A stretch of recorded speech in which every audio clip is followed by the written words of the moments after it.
Olá, amigos.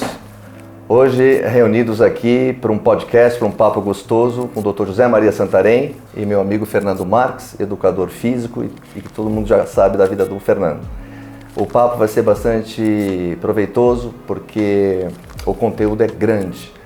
Vamos passear um pouquinho lá por trás, contar os anos que se passaram em relação à atividade física e muito mais. Dr. José Maria Santarém, doutor pela Universidade de São Paulo, fisiatra, reumatologista, autor de livros.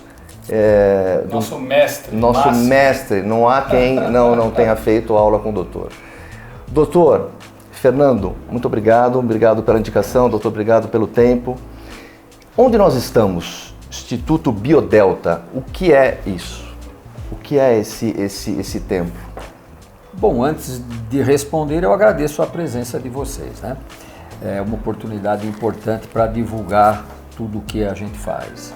Nós estamos no Instituto Biodelta, é uma instituição dedicada às aplicações, ensino e pesquisa do treinamento resistido. O treinamento resistido é a musculação, né? É a expressão mais acadêmica, né? Então aqui nesse local é uma clínica onde nós atendemos pessoas em musculação e em mecanoterapia. Mecanoterapia é a aplicação terapêutica da musculação, que atualmente muitos chamam de musculação terapêutica. É possível isso, mas o termo mais tradicional é mecanoterapia. E o Instituto nasceu em que ano, doutor? Bom, a nossa instituição nasceu em 91, certo. Mas na época nós não atendíamos pessoas. A nossa proposta era projetar equipamento.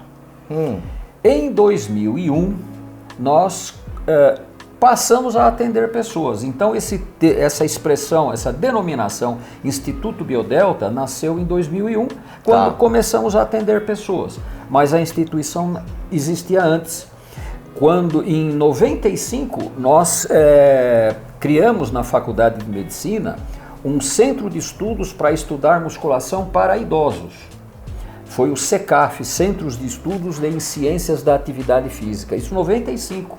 E a coordenação já era feita pela Biodelta, que depois virou Instituto Biodelta. Em que momento nasceram os cursos? Em 1996 nasceu o nosso curso de especialização, certo. Ainda promovido por esse centro de estudos, o CECAF, ligado à Faculdade de Medicina, ligado à disciplina de geriatria. Então a proposta era um curso de fisiologia do exercício, correto, com foco na musculação, mas nas questões relacionadas com a saúde e particularmente no envelhecimento. Doutor, na altura, o exercício resistido foi bem entendido ou o doutor passou ali por uma situação complicada para se fazer entender? Sim, só que uma visão do tempo aí é importante, né? A época mais difícil foi a década de 80.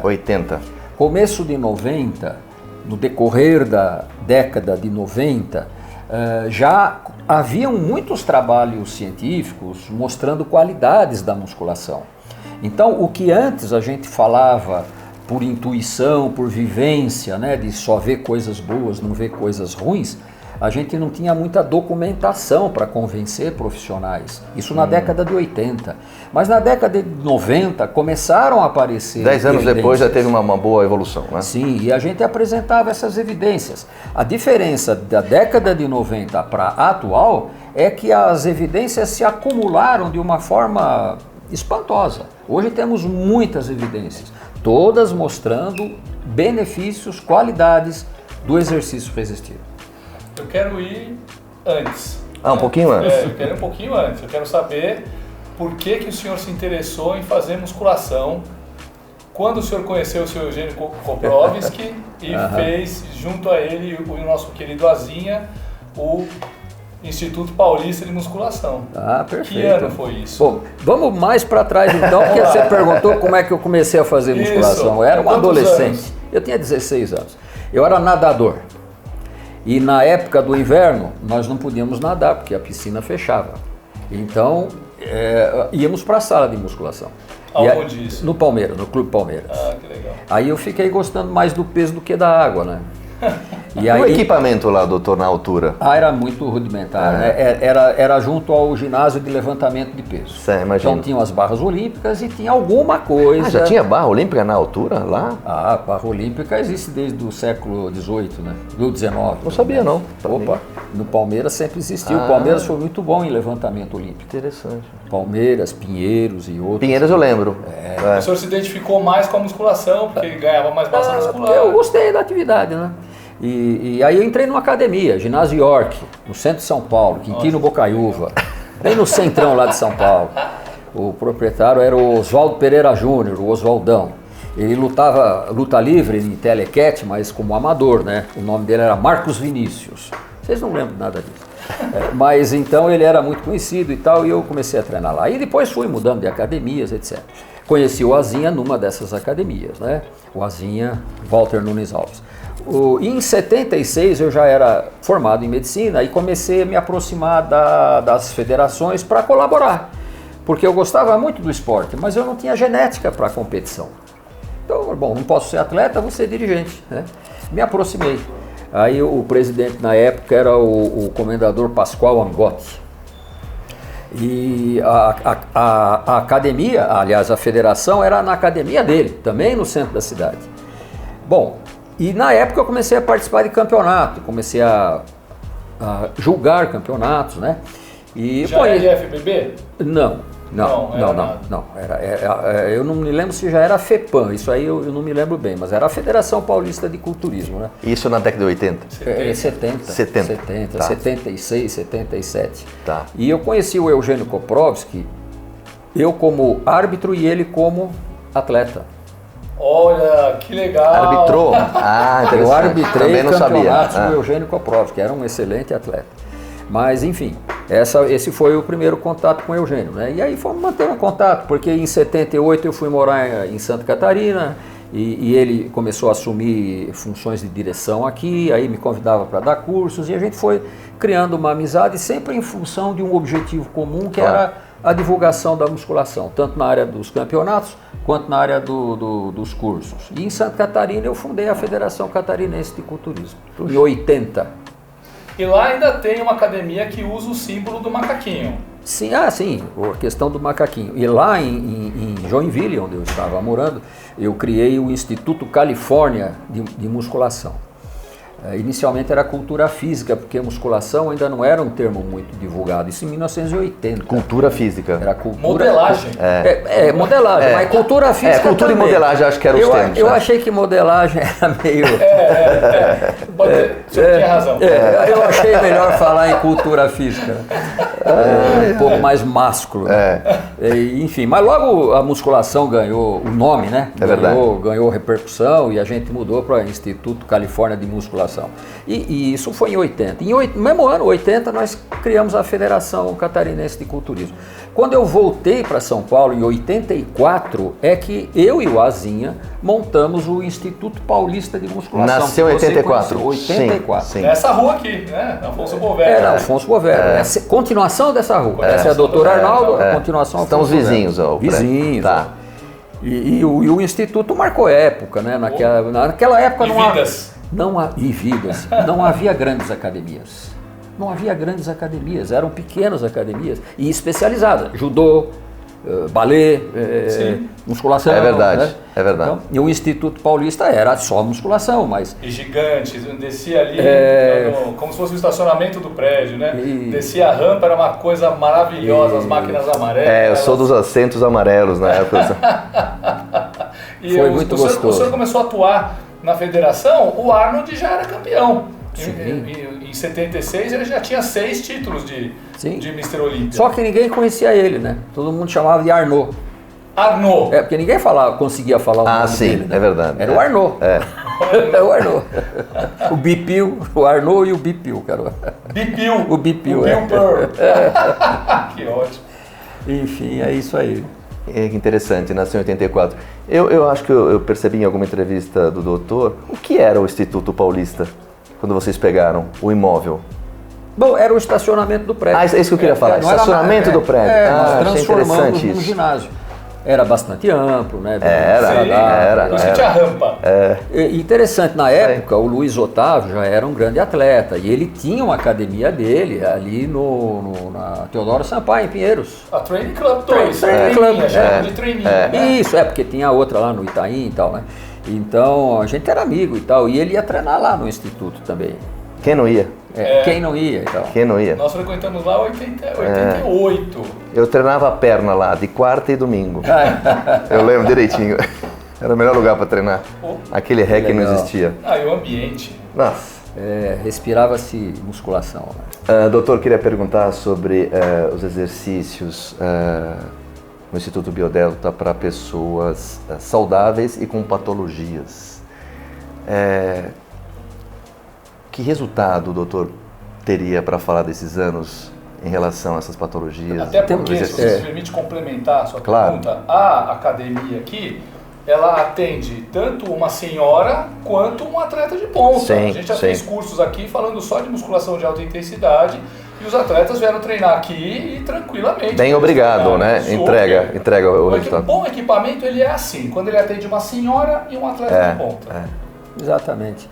Bom, antes de responder, só um comentário, quer dizer, todos nós aqui tivemos a nossa iniciação na musculação de competição, né? Sim. Agora, na qualidade de médico, eu sempre tive o interesse de usar a musculação como recurso terapêutico, porque eu via as qualidades, né?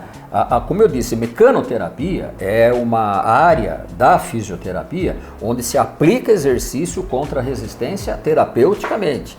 Só que o que se usava como instrumentos na época, isso na época assim, 40 anos atrás, eram pequenos halteres, saquinhos de areia. Verdade. Não, isso não existia isso no ambiente de fisioterapia, não. Então era uma coisa muito rudimentar e muito elástico, essas coisas, né? Então, como eu tinha vivência na área do esporte, eu fui vendo que aquele equipamento de esporte poderia ter grande aplicação terapêutica, porque eles, claro, eles são muito mais anatômicos. Com algumas adequações, que foi a evolução natural. Né? Quer dizer, o equipamento evoluiu na área do esporte e particularmente, eu me envolvi na aplicação terapêutica desses equipamentos, né? Bom, então é isso. Eu não sei se eu perdi o fio da meada. Não, era sobre as patologias realmente que ele entrega o resultado. Pois né? quer dizer, basicamente os efeitos da musculação são muito úteis para prevenir doenças e para tratar doenças. Então uma série de doenças podem ser de alguma forma evitadas, né, e sempre tratadas, né? Então é isso aí, a gente pode se alongar isso dando exemplos de diversas doenças. Das suas palestras, o senhor falando, quando o curso é exercícios resistidos na doença, no envelhecimento, que os idosos, eles têm problema de saúde, não tanto pelo envelhecimento, mas pelo sedentarismo. Não é isso? É isso mesmo, quer dizer, o envelhecimento, a rigor, começa quando a gente nasce. Mas até os 25 anos predominam processos de síntese, né? Então a pessoa não percebe que está envelhecendo, porque ela está melhorando em tudo, está crescendo e tal, se desenvolvendo. Mas dos 25 anos para frente, passa a predominar os processos de desgaste. E que quanto mais avança a idade, mais se acentuam os processos de degeneração. Essa parte de degeneração. Eu queria pegar uma carona nessa resposta e perguntar se na saúde do homem, um homem moderno, por não fazer tanta força em relação à testosterona, porque o homem não faz mais força, né? Então o trabalho com treino resistido faz todo sentido, não? Faz, é um dos aspectos, um dos benefícios do treinamento resistido, né? Estimular a produção dos hormônios sexuais masculinos, né? Tudo indica que isso consegue manter níveis elevados, mesmo com idades mais avançadas. Claro que esses fatores ambientais, como exercício, alimentação, eles são importantes, mas sempre a biologia, a genética predomina, né? Todo mundo envelhece, todo mundo morre. Sim. Então a gente não consegue frear 100% os processos degenerativos, mas a gente freia em grande parte. Tanto é que a qualidade de vida das pessoas que envelhecem fazendo exercício, não só por produção hormonal, mas por aptidão, por força, é muito melhor. Doutor, tirando uma fotografia aérea do momento que a gente vive hoje, o educador físico, ele caminhou a contento junto com a ciência para ter esse aluno ali na sala de academia? E vou além, o educador físico... é só nós queremos saber o olhar do doutor. O nutricionista e o médico, ou seja, os profissionais da área da saúde, estão a contento com essa necessidade? Eu acho que cada vez mais. Agora, vivemos hoje uma fase já bem feliz, bem avançada de expansão de conhecimentos. Nós vivemos fases muito obscuras, né? Por exemplo, quando eu era jovem, eu gostava de musculação. Eu pensei em fazer educação física, mas não dava para fazer educação física naquela época para quem gostava de musculação, porque ele era bullying. Muitos tentaram, desistiram. Na época, quem gostava de musculação ia ser técnico de musculação, porque não conseguia fazer uma faculdade de educação física. Havia muito preconceito. Fernando, você viu o que ele falou? Tempos sombrios. Sem dúvida. Né? Curioso o olhar, né? Isso é década de 60. É, interessante. Agora isso foi evoluindo, quer dizer, os profissionais foram se atualizando, porque na época não tinha trabalhos. Então o que havia eram preconceitos, especulações e sempre para o lado negativo. Né? Era um divergente. Mas com os trabalhos científicos, as coisas foram entrando nos seus devidos lugares e os profissionais foram se atualizando. Então, hoje a musculação é parte importantíssima das faculdades de educação física. Né? Eu pergunto isso para provocar o doutor em relação à busca incessante somente pela estética, né? Então eu quis provocar um pouquinho mais, acho que o Fernando vai falar com muito mais propriedade, o que tem hoje no mercado, o cardápio de atividades físicas, em busca da estética. Um dos trabalhos e dos cursos do Dr. Santarém, dos quais eu fico sempre assim vislumbrando, né? Quando ele fala, eu dou palestra desde os 18 anos de idade, né? Eu vejo o Dr. Santarém falando 5 minutos e eu já falo, não sei nada mesmo, é uma coisa impressionante. Angustia, né? Ao mesmo tempo que ilumina, ele já fala, nossa, como você tem que melhorar, né? Enfim, um dos trabalhos que o Dr. Santarém explanou foi num percentual de 100% e praticando exercício resistido com o objetivo de hipertrofia, de estética, 25% reage muito bem, que são os campeões do fisiculturismo, 50% reage mais ou menos e 25% não reage, quer dizer, aquele cara que entra ano, sai ano, ele tá a mesma coisa, o mesmo físico, ele não evolui. Porém, mesmo esses caras, esses 25% que não melhoram em nada a estética, a força aumenta. Então a qualidade de vida melhora. Ele tem saúde articular. Aprendi direitinho, então. não? Exatamente. Perfeito. Um repasse da aula anterior, né? Perfeitamente. É só um reparo. Esses 25% que reagem bem, uma pequena parte tem potencial para ser campeão de musculação. Para ser atleta de fisiculturismo. Não se conhece forte, o percentual, não se sabe. Mas certamente não é 25% das pessoas. Não, o pessoal reage bem, mas para ser atleta precisa reagir muito bem. Muito melhor. Eu passei por essa pergunta aí do educador físico. Doc, os aparelhos comerciais que estão na praça, eu queria perguntar o seguinte, existe aparelho mal projetado? Com certeza. Existe? Com certeza. Existem trabalhos internacionais muito conhecidos mostrando que existem duas coisas que machucam na musculação. Uma é queda de peso. Queda de peso, o peso cai. Tira o leg press e cai a anilha no pé. Queda de peso e aparelho mal projetado. São as duas coisas que mais machucam na musculação. É muito forte isso, aparelho mal projetado, mal assustador falar isso. Não, existem aparelhos, todos nós que vivenciamos a musculação já conhecemos alguns aparelhos que você faz um movimento e já sente desconforto. Ai, né? Já sabe, mal projetado. Infelizmente isso existe. Espero que cada vez menos, né? Mas ainda existe. Como veio essa necessidade do senhor projetar os próprios equipamentos? A Pórtico foi a parceira desde o começo? Não, não foi. Não, Inicialmente, era uma outra marca. não, na década de 90, 91, quando eu criei a empresa, né, a Biodelta, eu produzia os próprios aparelhos, quer dizer, eu fabricava. Mas a ideia foi fazer um equipamento que trabalhasse bem os músculos e aliviasse as articulações. Para esses dois objetivos, eu escolhi o sistema de alavancas com pesos livres. Desculpa, esse seria então um aparelho confortável às articulações? Confortável nas articulações e eficiente para trabalhar os músculos. Tá, não perder a eficácia, né? Isso, Tá. Então segurança e eficiência é o que a gente buscava nesse equipamento. O senhor fabricava como uma serralheria, assim? Sim, eu era uma pequena indústria, né? Lá em Joinville, eu comecei lá em Joinville, que eu morava lá, né? 90 eu já estava aqui, mas eu montei lá porque tinha mais conhecimentos lá, etc. Bom, então fiz essa pequena indústria e a gente começou a produzir esse equipamento. Uma curiosidade, o sistema de alavancas e pesos livres que eu uso desde 90, naquela época, também começou a ser utilizado pela Hammer nos Estados Unidos. Então, simplesmente isso. Biodelta e Hammer nasceram juntas. Olha que beleza. Essa informação eu não tinha também. Ninguém que está assistindo tem.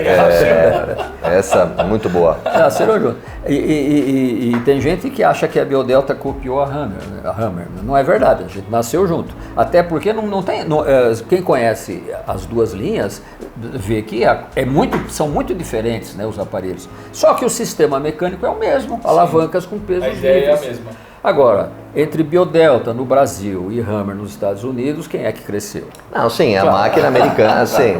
Claro. É dentro de um mercado infinitamente maior. Claro, sem dúvida. Mas enfim, o nosso começo foi esse. E aí nós começamos a produzir o equipamento e produzimos até, já avançando nos anos 2000, não me lembro bem as datas. Mas aí eu percebi que vamos dizer, as vendas não justificavam a manutenção da estrutura, porque eram poucas as vendas, né? Então o pessoal que ia assistir curso, gostava do equipamento, aí comprava, mas era uma coisa assim que não mantinha uma pequena indústria. Comprar, porque o Hammer praticamente se vendia sozinho, porque tinha toda a força do marketing da marca. Não é, né, Fernando? Também é escala, né? Escala, pois é, não temos escala. Bom, aí eu credenciei uma empresa aqui em São Paulo, ficamos alguns anos com ela, a Cybergin, mas aí tivemos alguns problemas lá e aí que eu passei para a Pórtico. Então a Pórtico assumiu a fabricação da linha Biodelta já nos anos 2000, eu não lembro bem a data, e houve perto um upgrade, né? Eu percebi quando eu vi os equipamentos. Sim, os projetos eram os mesmos, mas houve uma evolução grande, né? Não só em métodos construtivos, mas em aprimoramentos de projeto mesmo, né? E a Pórtico ainda pertence ao Zé Manuel? O Zé Manuel Correia, o grande Zé Manuel Correia. Foi presidente da federação e o senhor era médico da federação.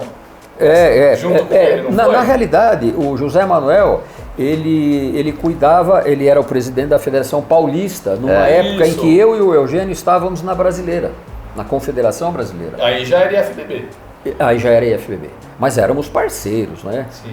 O José Correia, como ele é conhecido, o Zé Correia, e o Eugênio eram parceiros. E eu estava lá com o Eugênio, né? Então eu nunca fui diretor subordinado ao Zé Manuel por uma questão. Sim, você estava na confederação. Eu estava na confederação com o Eugênio, poderia ter sido parceiro do Zé Manuel. Mas a gente acabava trabalhando juntos, né? E nessa época o senhor era diretor de? Arbitragem. De arbitragem. E cursos técnicos. Beleza. Aqueles cursos todos que nos formaram.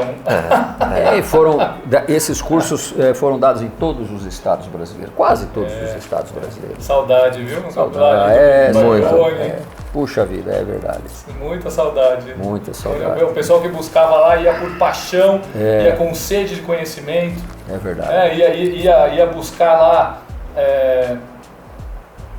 inovar sem inventar. Era isso que a gente buscava. Eu queria perguntar para o doutor aqui que essa oportunidade é única. Tá aqui. É isso que eu ia falar. Que a galera pode achar que não, mas é duro tá do lado do Doc aqui. É que ele não sabe, é isso que eu vou perguntar para ele agora. O Fernando também é a mesma coisa, apesar dos nossos caminhos seguirem um pouquinho diferente no segmento. Doc, o senhor tem ideia do que o senhor causou para a geração do Fernando Marques a minha, eu tenho 53, o Fernando regula ali 51, 2. Quando o senhor deita a cabeça no travesseiro, como é que fica a vaidade, o ego desse médico, desse pesquisador, com esses livros todos? Como é que o doutor trata isso, assim? Que o doutor sempre foi muito, né, tranquilo, ele não mostra emoções. E isso para mim é uma oportunidade. Como é que o doutor trata tanta influência, assim, tanta coisa, assim? As pessoas falam do senhor muito mais do que o doutor pode imaginar, né? Sim, mais do que do John Wader. Aqui É no Brasil incrível, fala mais do Dr. Santarém do que do John Wader. incrível. Como o doutor lida com isso? Bom, em primeiro lugar, eu me sinto feliz com isso. Mas eu tenho plena consciência que os méritos não são meus, foram uma série de coincidências, né? Quer dizer, na época em que eu gostava de musculação, poucos médicos gostavam de musculação.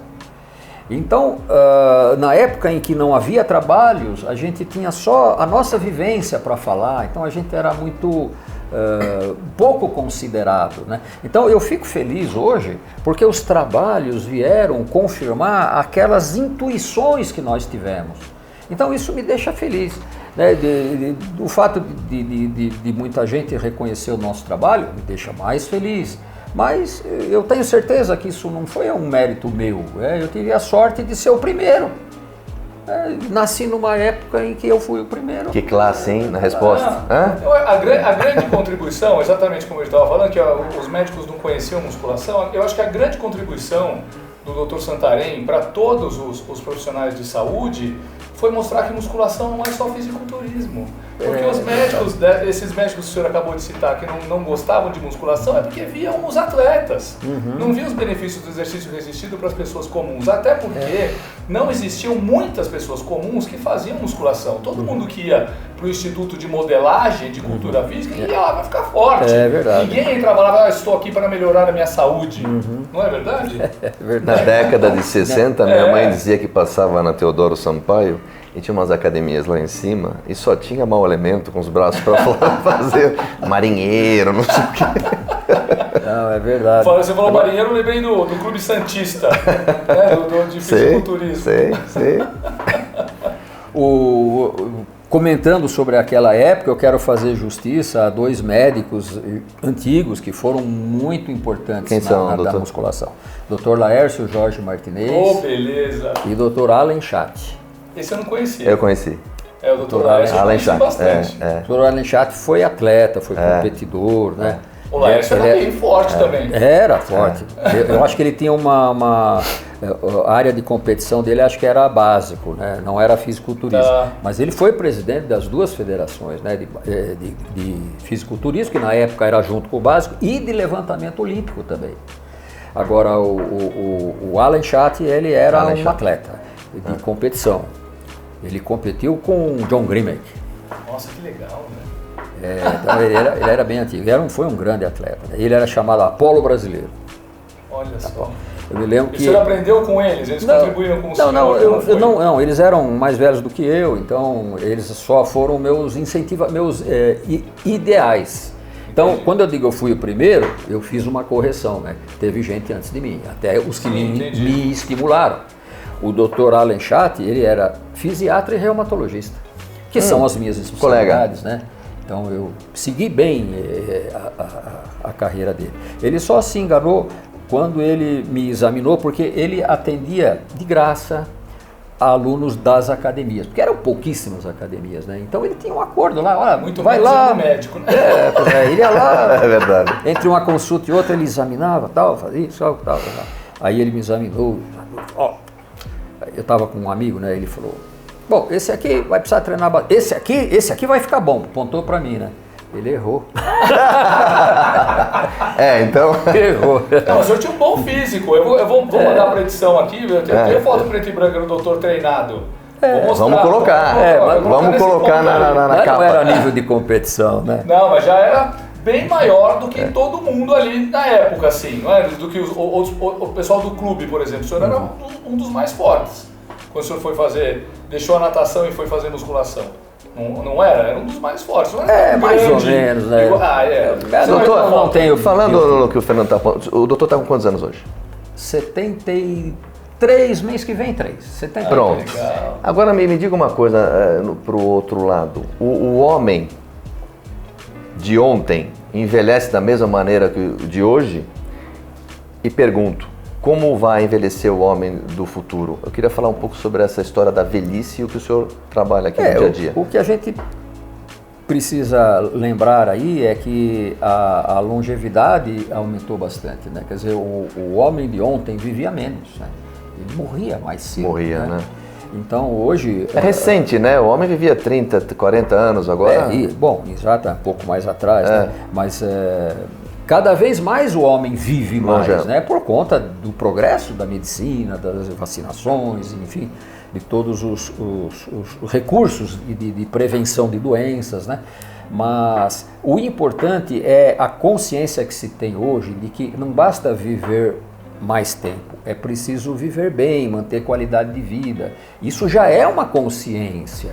Então as pessoas que atualmente estão vivendo mais, mas há uma tendência para buscar se cuidar mais, para envelhecer com qualidade de vida. E isso passa pelo fortalecimento muscular. Doutor, é certo dizer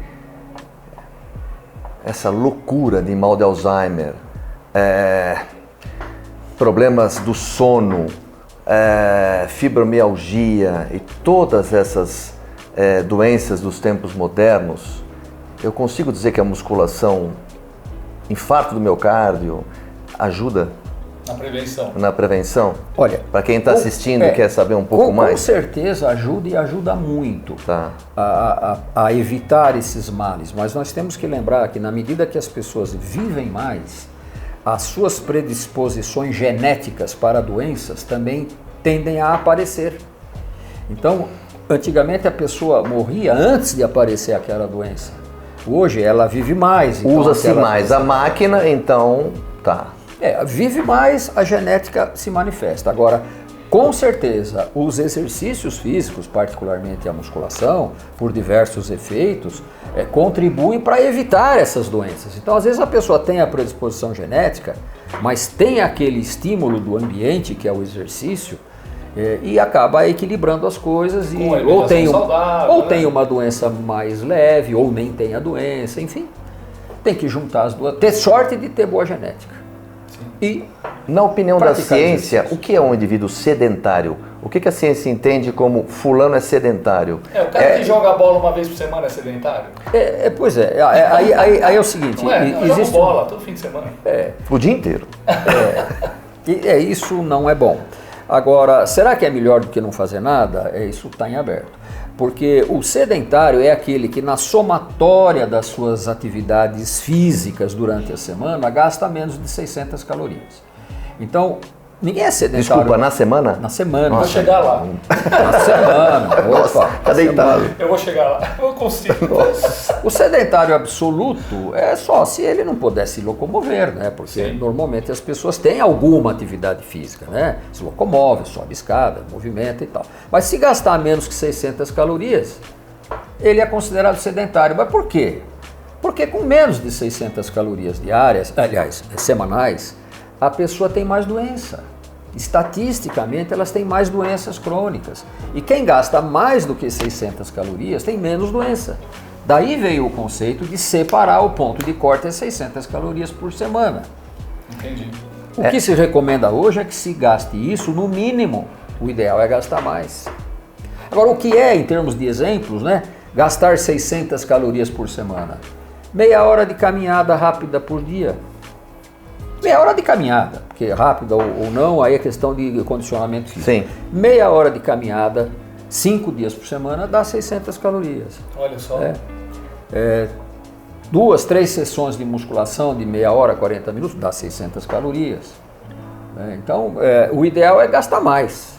E é o que se preconiza. O Fábio Gianola, ele mostrou num dos cursos recentes dele, um trabalho científico mostrando, olha, qual é o mínimo de exercício resistido que eu preciso fazer por semana, que já dá melhora na saúde, comprovado cientificamente. Então, houve um consenso, ele fez uma releitura de vários trabalhos científicos e mostrou lá que a pessoa fazendo musculação 2 vezes por semana só, assim, 3 séries de cada exercício, um exercício que empurra, um que puxa e um leg press, fazendo isso 2 vezes por semana, 3 séries de cada um, a pessoa já tem melhora na saúde, já evita doenças.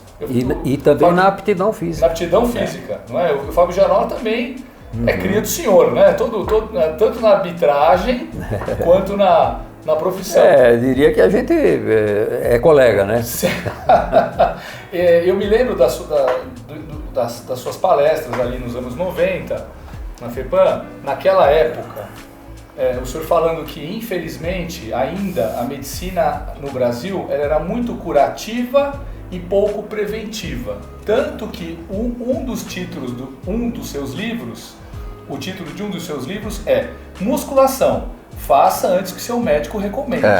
E linkando tudo isso, eu quero perguntar para o senhor aqui, as pessoas que vêm aqui ao Instituto Biodelta, elas vêm para prevenir, o pessoal está informado disso, ou vem depois que teve algum problema, alguma intercorrência?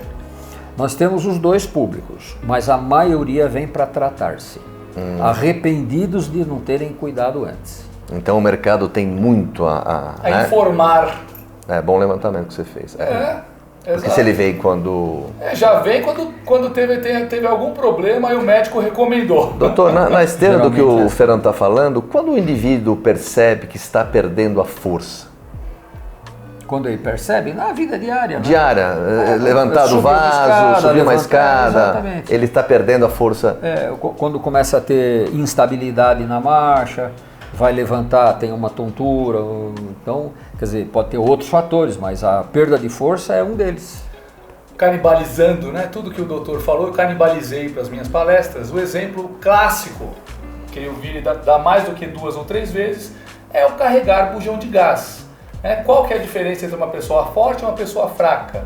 Uma pessoa fraca, para fazer os esforços do dia a dia, ela recruta muitas fibras musculares para fazer atividades simples, como subir escadas, por exemplo.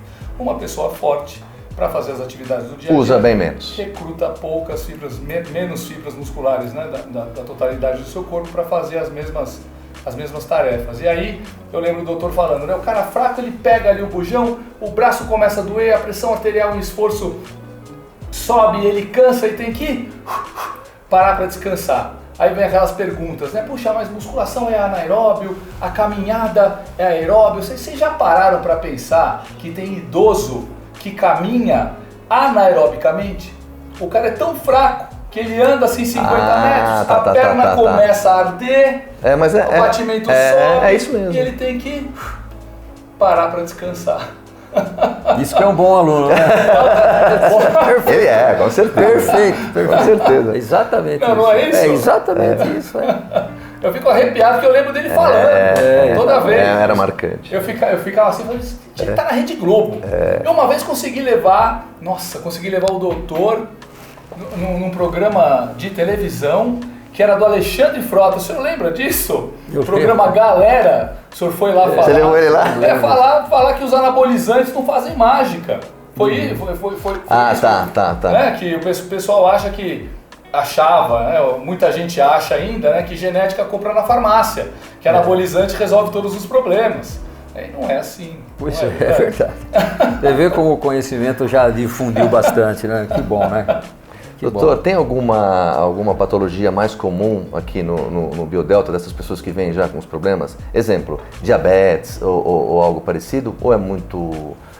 Essas doenças gerais, como diabetes, hipertensão e outras, faz parte de um conjunto de problemas que as pessoas trazem.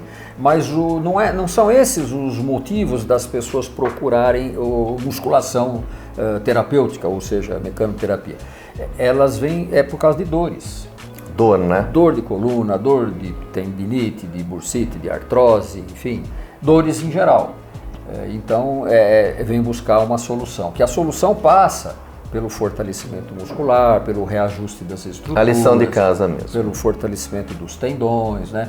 E como as pessoas melhoram bastante, aí se entusiasmam, são mais autônomas e continuam praticando, né? Doutor, tem algum país no mundo que está bem à frente nesses trabalhos em relação à reabilitação, Tem algum país que é exemplo ou o Brasil está bem? Não, eu Todos não são saberia parecidos? dizer, porque os trabalhos que a gente lê são trabalhos de diferentes partes do mundo, né?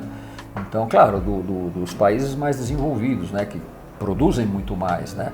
Mas então, tanto Europa, quanto Estados Unidos, quanto Canadá, Japão, enfim, temos trabalhos excelentes de muitos lugares, então não saberia dizer se algum país se destaca, né?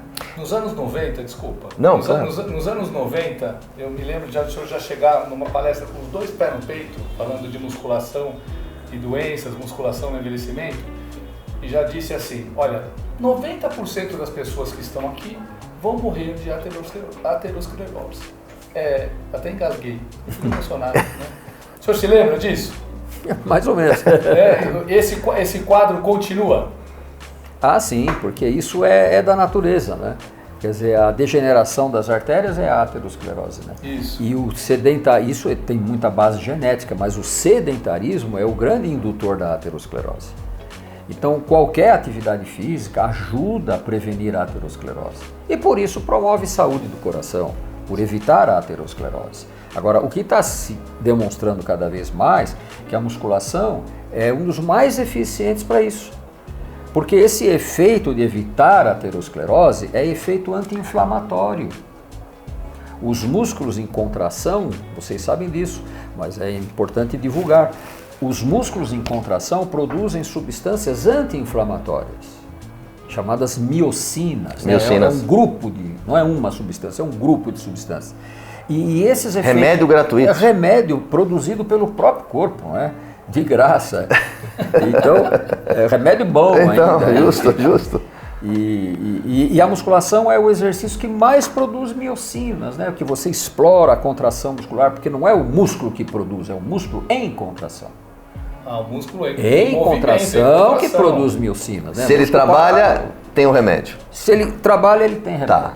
Então isso influi para evitar a aterosclerose, evitar doenças cardíacas e muitas outras doenças neurológicas e até na evolução de doenças que são inflamatórias. Então, muitos tipos de reumatismo ou doenças autoimunes, né, que o próprio organismo agride a si, produzindo anticorpos de forma inadequada, melhoram a evolução com a prática de exercícios habituais, regulares, né? E a musculação é um exercício muito interessante porque você consegue fazer mesmo para pessoas muito fragilizadas. Então você vê uma pessoa com dor no joelho, com dor no quadril, dor na coluna, dor no ombro, vai fazer o que de exercício? Não, congela. É exatamente essa pergunta que eu quero fazer. Muita gente deve estar se perguntando, eu não posso fazer musculação. Quem consegue caminhar pode fazer musculação. Quem pode fazer musculação? Né? Ela é muito versátil, né? Quem pode caminhar pode fazer musculação, não é isso? É uma noção errada, que musculação é uma atividade que, para ser realizada, precisa de uma boa aptidão física. E não é assim. Aliás, ao contrário, quer dizer, a musculação é um tipo de exercício que se adapta mesmo para pessoas muito debilitadas. Gente de cadeira de roda. Consegue fazer musculação para ver se um dia levanta. Para ver se um dia levanta. Então, tudo é adaptado e progressivamente vai melhorando, a pessoa vai evoluir dentro das possibilidades que a natureza permite para aquele caso. Claro. Mas sempre a pessoa consegue fazer. Uma outra pergunta que é do Fernando, mas eu vou entrar na seara dele. Eu acho que o senhor mentiu a idade, porque eu fiquei sabendo que o senhor participou de campeonatos onde não tinha música. É verdade? Pode ser? Quando eu disse que fui árbitro nas competições do Eugênio Koprovski, algumas competições do Eugênio Koprovski, não tinha música. Olha só. O Eugênio competia sem música. Olha só. Isso foi na década de 70, final da década de 70. Não era na Grécia, era aqui mesmo. Isso é um pouco depois daquela sunga de onça. Assim, um mês depois. Né? Num desses cursos que eu assisti, esse especificamente eu lembro. Que eu cheguei assim... Você lembra de todos. Mas é que esse especificamente eu lembro. Foi lá no Teodoro Sampaio, onde o instituto era praticamente à frente, aí tinha a sala de palestras, eu entrei, tinha chegado uns 10 minutos atrasado, não tive oportunidade de cumprimentar, então sentei ali lá na frente, que eu sou surdo, né? Eu gosto de prestar atenção no que ele fala. Ele já estava falando de saúde músculo-esquelética. né, falando que músculos mais fortes aliviam o trabalho do coração e dos pulmões. Músculos mais fortes aliviam os trabalhos das articulações. Então você vê o Fernando Marques agora, que acabou de chegar aqui, você pode falar, olha, um cara aliviado. Você lembra disso? Isso. Que memória, hein? Ele não tem bom ouvido, mas lembra, não, uma hora ele tem. E aí veio o coro, né? Aliviado, aliviado. Muito bom essa do... Não, sensacional. Sensacional. Como o Valdemar sempre fala, né, que se não fosse o Joe Weider olhar ali o que os atletas faziam e organizar o treinamento de musculação num sistema, né, hoje o pessoal faz biset, triset, faz drop set, série gigante, sem saber os motivos pelos quais esses métodos foram criados e quem criou. Né? Então se não fosse o Joe Weider, muitos dos profissionais de musculação não teriam ferramentas organizadas para trabalhar. Né? Eu digo aqui, sabe, não preciso puxar a sardinha, que ele sabe que ele é um dos meus ídolos, né? É o Arnold ele, o Dr. Santarém. Se não fosse o Dr. Santarém, muitos dos profissionais que atuam na saúde e com excelência dentro das academias também não existiriam. Que esses cursos, que foi um trabalho de formiguinha, né, que o doutor fazia o mesmo curso. Eu ia ver várias vezes o mesmo curso. Fernando. Depois isso foi para dentro da faculdade de medicina, quer dizer, ampliou-se o público. Né? Mas esse conteúdo muito importante, e por que eu falei trabalho de formiguinha? Porque, obviamente, que os trabalhos científicos eles se atualizam, isso vem, mas a base da palestra, a base dos cursos era sempre a mesma. Eu tô com você em gênero, número e grau, mas o que a gente observa, por a gente estar muito tempo no mercado, eu no varejo, o Fernando no mercado, educador físico e tudo que ele faz. O mais impressionante disso tudo que a gente viveu ali com os ensinamentos do doutor, é porque a gente percebe que ao longo do tempo, tudo que ele falou era muito verdade. Sim. Só que, na minha opinião, muito atemporal. Quando falava, modo de dizer, né? Quem prestava atenção era eu, você e mais 4. Bom. Não. Evidente que todos prestavam atenção. Estou falando absorver e a gente perceber que... Não, o diamante que ele estava botando é incrível isso. Poucos deslumbraram isso aí realmente. Né? Mas é bom que essas pessoas que deslumbraram continuam propagando esses princípios, tanto que um curso que ele dava dentro de uma federação esportiva, hoje está na faculdade de medicina. Não é? Aliás, eu publiquei no meu Instagram essa semana o senhor de garoto propaganda ali do curso de pós-graduação na faculdade de medicina, é isso? Fui bem. Muito! Muito! Como que é esse curso? O nosso curso de especialização começou em 96, foi o primeiro curso lá na Faculdade de Medicina, né? É o mesmo curso, agora é um curso de especialização, né? Médica? Lato sensu. Não, é para profissionais da saúde. Todo mundo? Médicos, fisioterapeutas, educadores físicos e outros profissionais interessados na temática, né? Que é o exercício resistido na saúde, na doença e no envelhecimento. Então esse curso começou em 96 e é claro que ele foi evoluindo, né? Sim. Então os professores são convidados, a maioria é da USP, mas não todos, né? E eles vão atualizando as aulas. As minhas aulas, por exemplo, elas são basicamente a mesma, como você falou. Mas o que a gente vai trazendo? As novas evidências. Porque felizmente as novas evidências confirmam as antigas. Então, é isso que eu estou falando. É isso que eu estou falando. As novas confirmam as antigas. Quando a gente começou, havia poucas evidências. A gente trazia, mas eram poucas. Agora, na medida que aumenta, a credibilidade aumenta também. Doutor, eu quero abordar 2 assuntos que acho que é de curiosidade de todos. Eu queria que o doutor desse uma passadinha sobre morte súbita dos atletas de todas as modalidades nos últimos 10 anos. O número é muito alto. E uma outra coisa, na opinião do doutor, eu não vou falar qual é a atividade física, mas as atividades físicas moedoras de articulação e que contribuem para a não saúde. Queria que falasse da morte súbita e dessas atividades que a galera está fazendo e as salas de cirurgia estão crescendo muito em operações do quadril e etc. Bom, em relação à morte súbita, a gente precisa lembrar que existem doenças que predispõem à morte súbita, né? Então, se a pessoa desconhece a doença, ela excede na atividade, na intensidade, na frequência e acaba tendo uma morte súbita. Mas muitos conhecem a doença, mas se recusam. Negligência mesmo. Negligenciam Tá. os alertas dos seus médicos, né? Então existem muitos exemplos, né? Que não precisa a gente estar citando, mas pessoas até conhecidas que morreu fazendo exercício, mas sabia que tinha doença. Sabia que tinha doença. Ele negligenciou os alertas. Ah, tá. Negligenciou os alertas. Porque existem doenças nas quais a pessoa não pode fazer grandes esforços. E se faz, está sujeito a ter uma morte súbita. Passou a linha. Grandes esforços. Grandes esforços, principalmente atividades prolongadas. Não é musculação, não é levantar peso. Ninguém morre levantando peso. Pode machucar.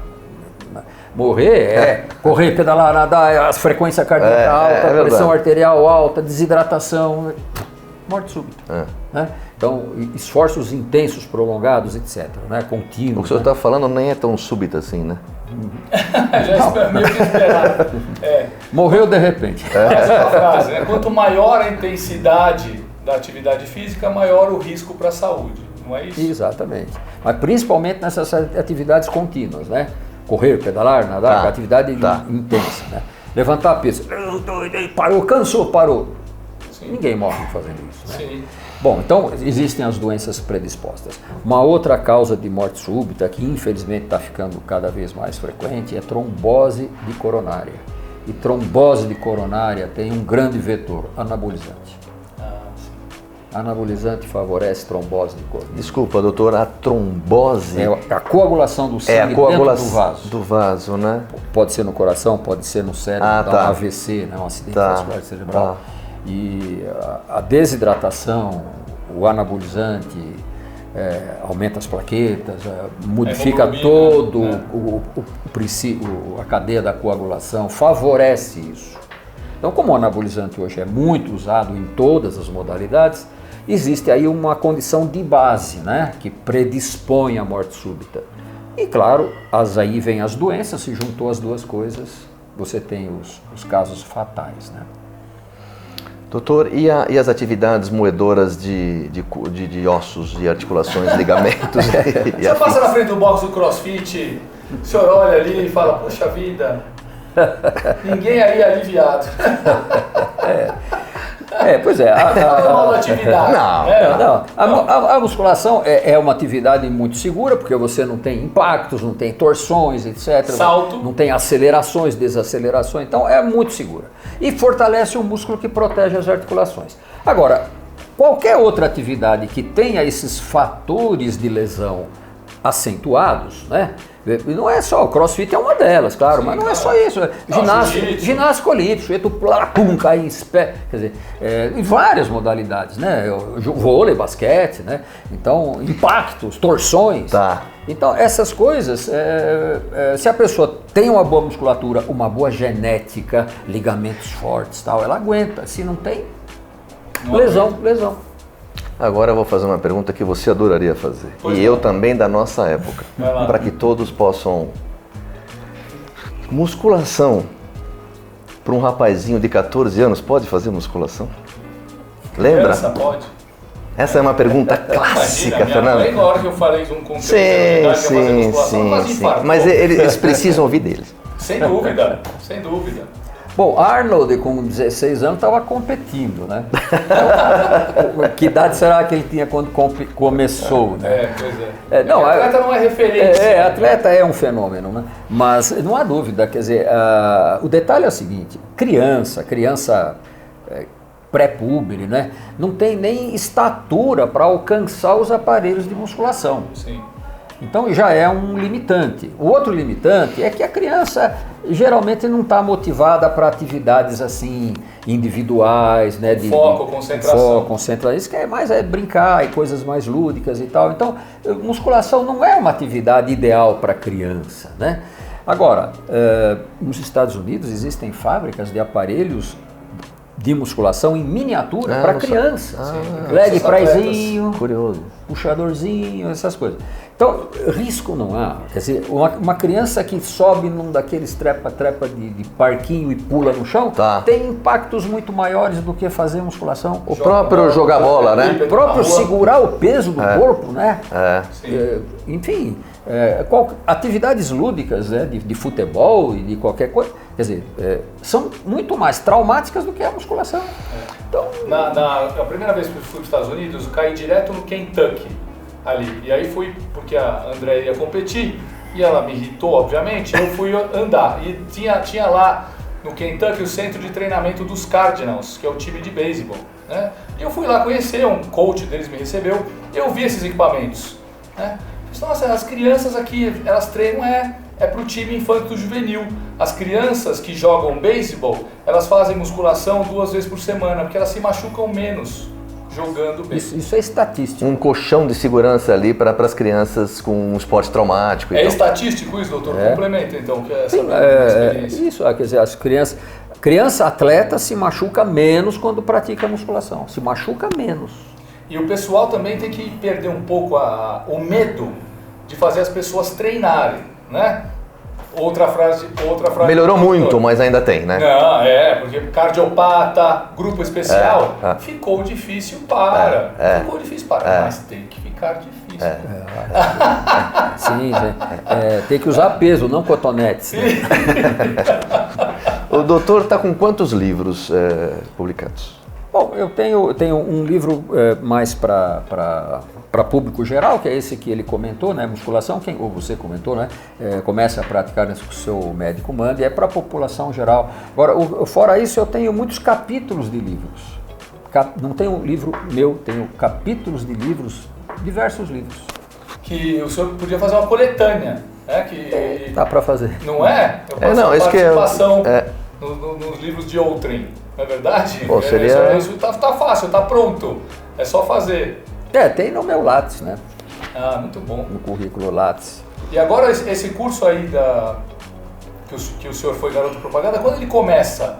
Bom, todos os anos nós temos início de novas turmas, ou quase todos os anos, porque o curso atualmente dura 18 meses. 18 meses. Então, porque é aos sábados a cada 15 dias. Isso é muito bom para quem mora longe. Carga horária X, mas com uma certa tranquilidade para quem mora distante. Exatamente. Então é aos sábados a cada 15 dias. Então nós temos turmas que se alternam. Então, um ano uma turma começa em março, a outra começa em agosto, aí o outro ano não vai ter turma, porque ainda estão em andamento, aí no outro ano começa, uma em março, outra em agosto e assim por diante. Então a próxima turma começa em março do ano que vem. Que ótimo. Aos sábados a cada 15 dias. Eu tive a honra de participar como convidado desse curso para falar sobre bodybuilding. Sem dúvida. Não, você só se afastou por causa da pandemia, que você não queria dar aula à distância, né? Eu sou bom ao vivo, eu sou muito teatral, na frente das câmeras assim, porque o senhor percebeu que eu não estou olhando lá, estou olhando o senhor. A pandemia atrapalhou muita gente. Mas também ela deu luz a um novo modal que acho que não tem mais volta. Não, isso aqui, por exemplo, adequa. Isso aqui, por exemplo, a pandemia explodiu, né? Esse formato podcast, entrevista. O que nós fazemos de reuniões à distância é impressionante, né? Eu vejo bastante colegas do doutor, o doutor faz com bastante cardiologistas e outras áreas da ciência. Né? Não, e mesmo reuniões internas, né? Vamos sim. reunir e tal, para discutir algum assunto, vai tudo à distância, cada um na sua casa. Por que o senhor escolheu ser fisiatra? Quando podia ser oftalmologista, podia outra... Por causa da musculação. Por causa da musculação. Então a musculação ajudou o senhor a escolher a sua especialidade médica. Sim. Quer dizer, a fisiatria é a área médica que estuda a fisioterapia. É o médico que faz fisioterapia, é o fisiatra. Né? Sabe o que eu estou achando? Desculpa. Ele ama mais a musculação que você.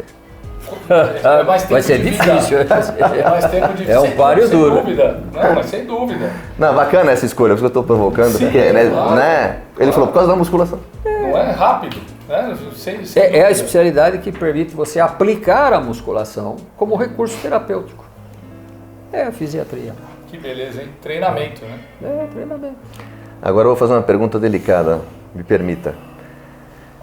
Quem era o Dr. José Maria Santarém de ontem? E quem é o de hoje? Bom, eu era um jovem, hoje eu sou bem mais velho. Não vale essa resposta. Mas é a realidade. Então, eu era um jovem entusiasmado com essa ideia, né, da musculação sendo vista como realmente deve ser vista, né, com justiça, sendo aplicada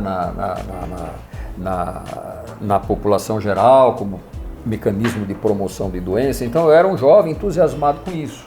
Então hoje, como eu vejo que isso está acontecendo e que eu contribuí para isso, claro que em absoluto não fui eu o mentor disso tudo, mas eu participei. Sim. Então isso me torna hoje um sujeito realizado, né? Bacana. Cumpri a minha obrigação. Sabe no que ele participou? Isso sem modéstia nenhuma, ele pode afirmar. Quando ele começou a treinar, quando ele começou a estudar musculação, exercício resistido, fazer os cursos e tal, você entrava numa grande academia, por exemplo, uma Runner, vamos pegar quando inaugurou a Runner Bem TV, ali eu lembro, eu fui nessa inauguração. Você passava pela recepção, passava por grandes salas de ginástica e a musculação era ali uma salinha. Um corner. Largada lá, a própria companhia atlética tinha uma sala de musculação e tinha uma sala separada de hipertrofia. Eu falei, mas não entendi. Eu não entendi o que é isso aqui, né? Então a musculação estava meio marginalizada dentro do próprio mercado, especialmente aqui no Brasil, né? E hoje, quando você olha o mercado hoje, o que é a maioria das academias que tem por aí, especialmente essas academias low cost? É só musculação. É só musculação. E tem a ergometria ali, obviamente. Mas não tem salas de ginástica em grupo, né? Dificilmente uma mesma atividade física aplicada a um grupo heterogêneo de pessoas vai trazer os mesmos benefícios para os praticantes.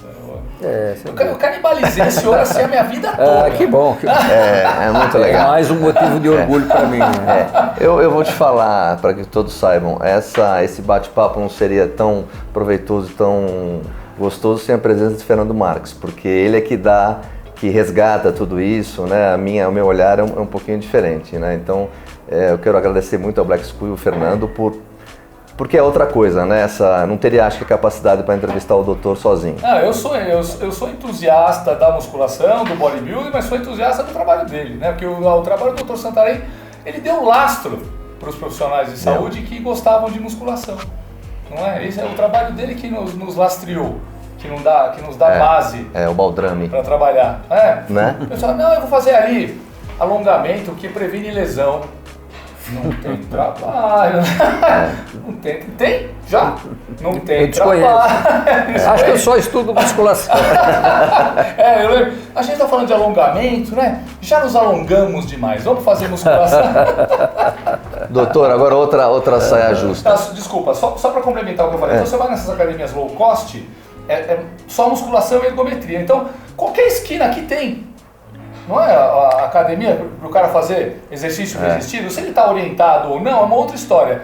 Se ele vai permanecer Mas ou não, oferta, né, você está falando? É uma outra história. Então tem muita oferta. E grande parte das pessoas que vai lá 1, 2, 3 vezes por semana, acaba engrenando na atividade. Então nisso o Dr. Santarém contribuiu muito, né? Se no começo da carreira dele e na nossa, existiam pouquíssimas academias de musculação, hoje em qualquer esquina você tem uma Smart, uma Biofit, qualquer que tem musculação ali, com bons equipamentos, inclusive. É isso que me deixa feliz. A gente não pode deixar de falar, acho que a responsabilidade nossa é que a gente sempre fala, né, em relação à América do Norte, em relação a John Weider, Ben Weider, e tudo, a história, né, do nosso segmento até ainda para trás, mas as pessoas que aprenderam com o doutor e etc., e nós que respeitamos e reconhecemos o trabalho dele, é nossa responsabilidade passar para esse menino que faz com você, esse menino que te adora, desse profissional. Sim, é por isso que eu divulgo o tempo todo. Todo curso. Você vai encontrar 500 trabalhos científicos falando uma coisa, 500 dizendo outra. Você quer trabalho científico sério? De novo, treinamentoresistido.com.br. Tá aí minha equipe, toda vez eu falo treinamentoresistido.com.br. Lá você vai encontrar os trabalhos sérios sobre exercício resistido e saúde. Você entrou na minha seara, Agora eu vou entrar na sua. Ih, lá vem. Lá vou vem. entrar na sua. Lá vem. Sobre suplementação e nutrição. Quando o senhor tomou ciência ali no meio da sua carreira, da musculação, da prática da musculação, quando o senhor tomou ciência da importância da alimentação em todo esse processo e os suplementos? Quando eu comecei a treinar, o pessoal me falou para tomar caracu com ovo pós-treino, né? E se estiver treinando forte, levedo. Não é verdade? E qual foi o senhor nessa matéria de suplementos? Boa pergunta. Qual foi o primeiro contato com suplementação? O senhor já de cara soube que o suplemento era um alimento por ser médico? Porque muita gente ainda confunde suplemento com medicamento, enquanto suplementos são alimentos. Ou ainda complementando a pergunta do Fernando, eu diria, por o doutor ali, então, um profissional da área da saúde, tinha preconceito em relação à suplementação? Em algum momento, não, isso não serve para nada? Como é que foi esse entendimento na época? Vamos voltar para trás. Quando eu comecei a praticar musculação, eu não estava nem na faculdade de medicina, mas eu lia muito revista americana, né? Então lá a gente via... Era a fonte de abastecimento de informação ali, né? E suplemento já era uma coisa bastante... Agora aqui no Brasil praticamente não tinha nada. Como você disse, o pessoal usava o quê? Levedo de cerveja, caseína do leite. E houve uma época que apareceu, não era bem um suplemento, era um produto que as indústrias alimentícias usavam, mas era proteína isolada de soja. Chamava-se Proteimax. Proteimax. Sim, claro. Proteimax e o Samprosoy. Sim. Então, o pessoal ia buscar no jockey. Eu era estudante ainda, eu era estudante de medicina, eu ia na Sambra, ali no Jaguaré. Sambra, que fabricava o Proteimax. Aí eu comprava saco de 60 quilos. Legal essa história. Levava para academia e lá a gente dividia em potinhos, porque cada um dava um valor para comprar o sacão, né? Aí a gente dividia em potinhos. Só que aquele era um pozinho tão volátil que a academia ficava uma névoa de Proteimax. O dia de dividir o Proteimax, ninguém treinava. Eu queria ter vivido nessa época, juro. Isso o que era, doutor? Sabe quem participou? 70? O Esdras. O Esdras estava lá comprando Proteimax também. Isso era 70? Era 71, 72, 73, por aí. Que legal. Esse foi o primeiro contato, então, proteína de soja. Porque é o que tinha, né? Depois começaram a aparecer suplementos mesmo, né? Então a própria Integral Médica foi uma das pioneiras, né? Aquele proteinato de cálcio, em seguida a probiótica. Protein 80. Mas tinha muita coisa. Aí a gente já podia escolher, né? Sim. Mas quando não tinha, a gente ia atrás. Guaraná, né? Guaraná era muitos anos. E essa busca do complemento alimentar veio porque muitos que frequentavam a academia, como o próprio Esdras, né, que também trabalhava lá no Clube Pinheiros, com o pessoal de levantamento, tinham consciência de que para o atleta render bem no esporte, ele tinha que se alimentar direito, não é isso? Exatamente. O senhor acompanhou isso, assim, quando que o senhor tomou consciência disso? Bom, a consciência já vinha desde antes da faculdade, né, pelas revistas americanas. É que nós não tínhamos, né? Pois é, aí isso foi um crescente, né? Tanto de informação como de conscientização. Agora, houve naquela época muita especulação de que isso não seria saudável. Não, você não pode tomar muita proteína porque você vai prejudicar o rim, aquelas coisas. Claro, Até hoje. Claro, até hoje. Então, até hoje tem, mas hoje isso é desconhecimento, né? Porque os estudos não permitem falar uma coisa dessa. Mas tem muito profissional desatualizado. Sim. Então, claro, veja, é uma situação completamente... Se o sujeito tem uma doença renal, ele não pode comer muita proteína. Sim, porque ele tem uma doença renal. Ou na forma de alimento ou de suplemento. Agora tem gente que, então você não pode comer proteína, senão você vai ter a doença renal. Quer dizer, é uma inversão que não tem sentido. Doutor, o que isso não é polêmico, viu? Não, é verdade. Mas ainda tem gente desconhecida. Eu sou nutricionista falando, eu já vi em vários podcasts na internet. Não, suplemento é só quando fizer 18 anos. Suplemento é alistamento militar. É outro corpo, né? É sustagem, o que é? NAN. Então, para recém-nascido, o que é? Não é suplemento. Papinho. Doutor, o que não pode faltar na despensa da sua casa como suplemento? O doutor toma alguma coisa, tipo ômega, uma coenzima, uma proteína? O que o doutor gosta? Whey protein? Só uso whey protein. Agora, uma alimentação bem equilibrada, né? Frutas, verduras, legumes, né? Cereais integrais, né? Mas em suplemento eu uso whey protein. Whey protein para complementar proteicamente a dieta. Fora HD. Que coisa, hein? Moral, hein? Não, então, uma das coisas que eu sempre falo, eles são testemunha, que o suplemento alimentar, nos dias de hoje, com essa consciência que as pessoas estão tomando de musculação, atividade física, na prevenção de doenças, ele pode favorecer muito mais um idoso que tem sarcopenia do que um atleta que consegue comer 6 vezes por dia, 6 gramas de carne. Vai entregar muito mais, né? Aí eu fiquei abismado quando eu fui para a Inglaterra a primeira vez. Eu vi assim, primeiro que eu achei que estava tendo uma convenção da terceira idade na cidade, porque o que tinha de velhinho na rua, nos bares ali e tal, uma convenção da terceira idade ali em Southport. Aí eu fui para a loja de suplemento, os velhinhos lá comprando suplemento, comprando ômega, tá falando, gente, foi 2005 isso. 2005. Então o senhor concorda com isso, que o suplemento pode ajudar muito mais um idoso que tem sarcopenia ou alguma doença degenerativa do que um atleta que consegue comer? O idoso não consegue comer. Esse é o problema, trazer problemas de mastigação, problemas de paladar, né? Então ele não consegue usar as fontes proteicas habituais, né? E o suplemento ajuda muito, né? O idoso se beneficia muito do suplemento. Esse é o nosso maior mercado, eu sempre brigo. O maior mercado é quem não toma ainda, quem não tem a consciência do suplemento, o alimento. Esse é o maior mercado.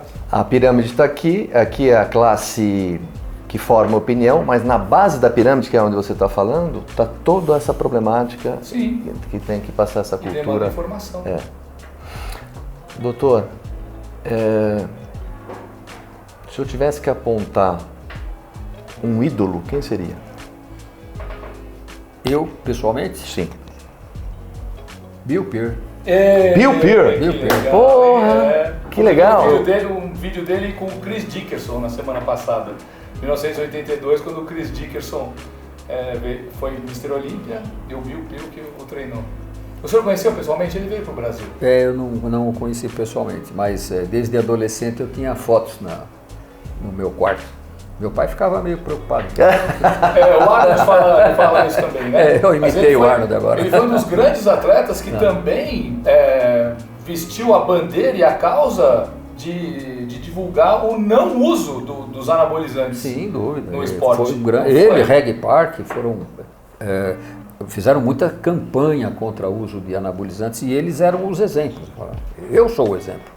52 de braço, é uma coisa absurda, né? Agora, mas quanta gente se enche de anabolizante e não chega nisso, né? Não chega nem perto. Não chega nem perto, né? Então, quer dizer, o sujeito nasceu com aquela genética. Sim.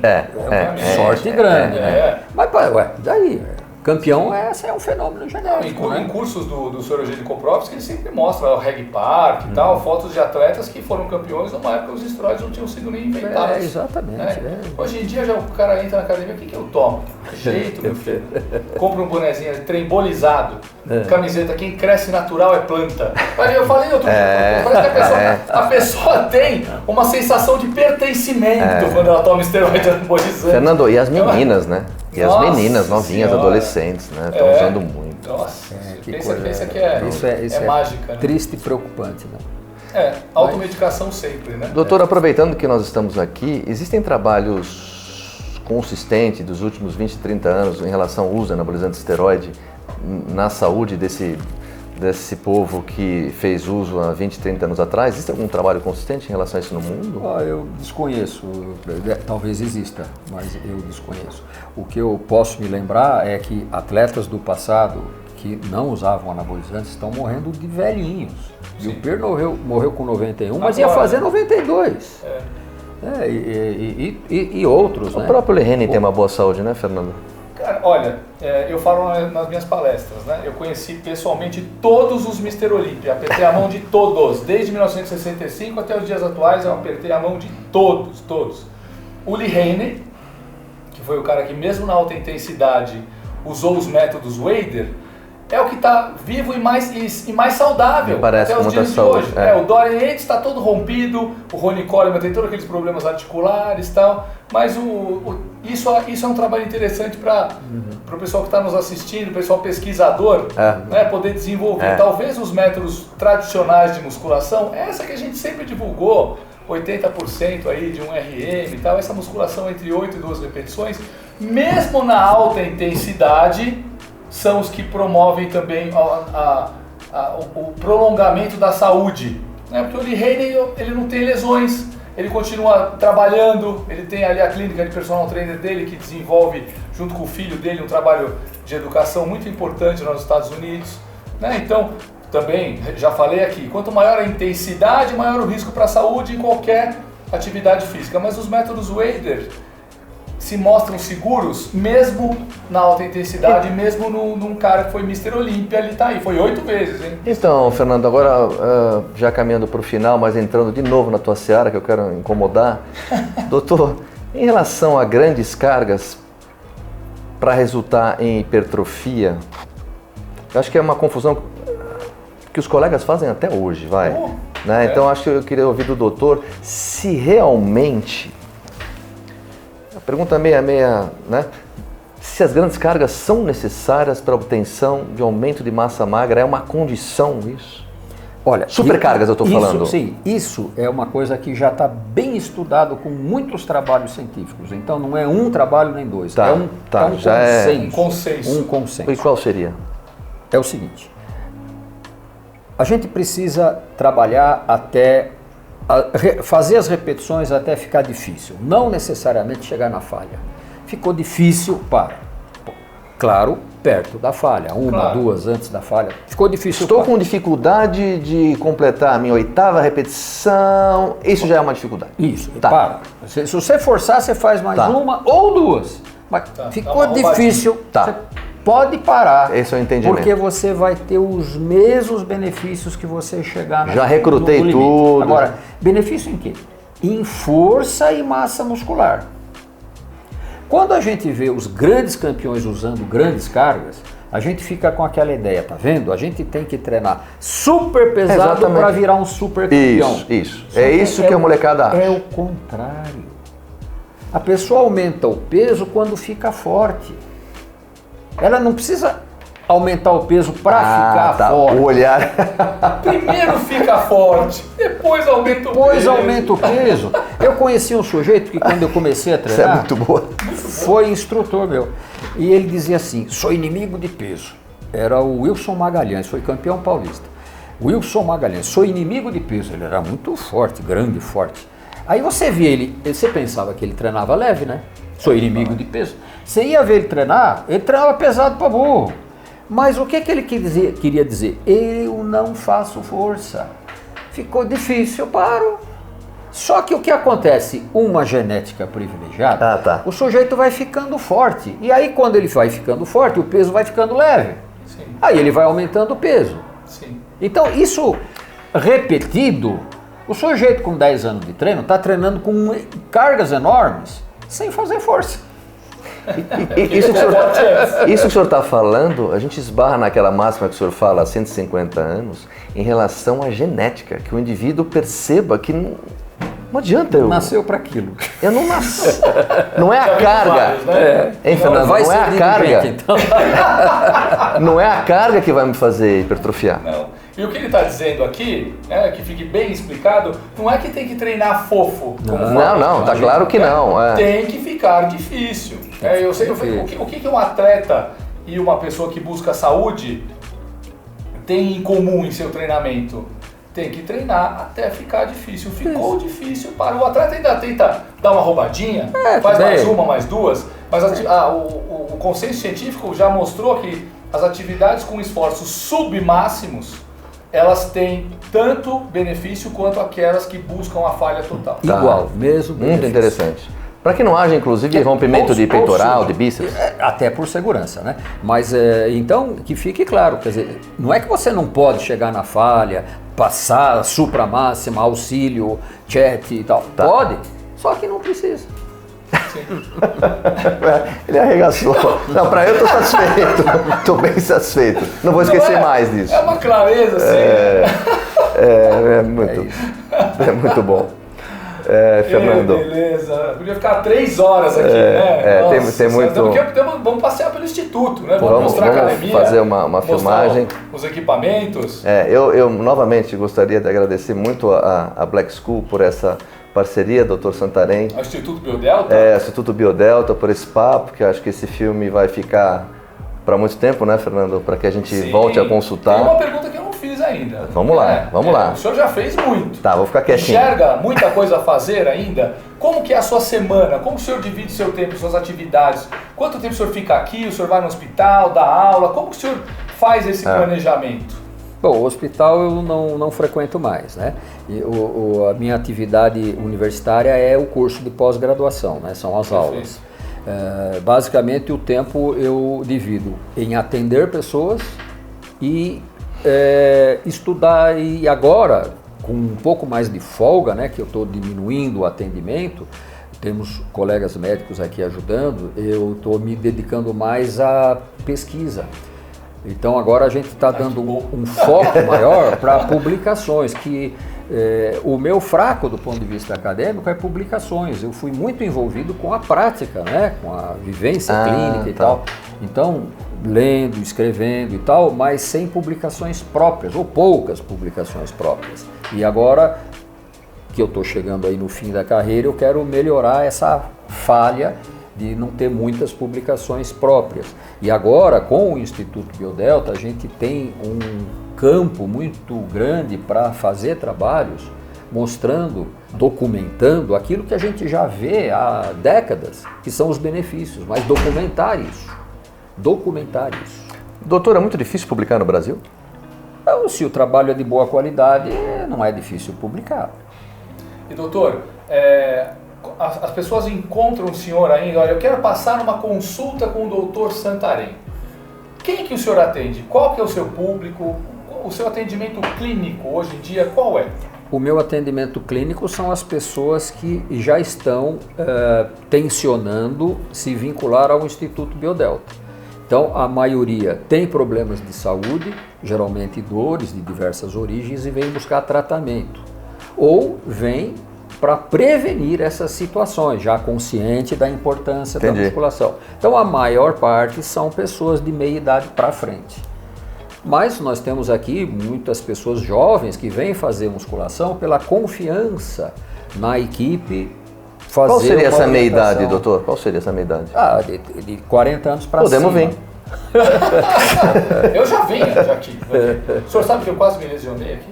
É mesmo? Tá filmado isso. É mesmo? Eu estava dando uma palestra e entusiasmado do jeito que eu sou aqui. Que nem um dinossauro. Eu tropecei e pum, caí. Caí, já levantei e tá filmado isso. Vou mandar. Eu vi. Seria a lesão mais... O dia que o palestrante sumiu. Se movimentando que um elefante, né? Nós vamos colocar aí no rodapé os contatos do doutor, claro, do Biodelta. Dr. Santarém, quem quer passar com o Dr. Santarém e conhecer o trabalho aqui do Instituto Biodelta, que venha. Pessoas que querem treinar também, pessoas saudáveis que querem treinar. É uma academia que vale a pena. Vale a pena conhecer, que não deixa a desejar para nenhuma academia que prepara atletas aí. Né? Eu digo, um atleta pode se preparar aqui tranquilamente, inclusive os professores estão fortes, né? Estão melhorando. Nossa, pessoal aí tá. Eu vi. Pelo amor de Deus, hein? Sensacional, muito bom. Vamos rodar o Instituto? Vamos rodar o Instituto. E já por falar em Instituto, eu vou deixar aqui publicamente o meu agradecimento e da confiança do Dr. Santarém. Ele me cedeu os direitos do logo do Instituto Paulista de Musculação, que foi a casa da musculação aqui em São Paulo, e ele me cedeu os direitos, o macaquinho, né, que todo mundo ama, e nós vamos refundar o Instituto, graças a Deus, se Deus permitir, honrando todo o trabalho do Dr. Santarém. Muito em breve, né? E essa confiança, se Deus quiser, 2023 está aberto. E eu fiquei muito feliz do macaquinho estar renascendo aos seus cuidados. Que bom, maravilha. Que beleza, responsa aí. Eita! Pessoal, não deixe de curtir o canal Black School e College. Muito bom. E em breve teremos outras entrevistas com outros profissionais. Obrigado. Mas acho que aqui chegamos no auge, viu? Sinto muito. É o top. Daqui, só se a gente entrevistar o Arnold. E para nós, tenho certeza que para mim e para o Fernando é uma honra.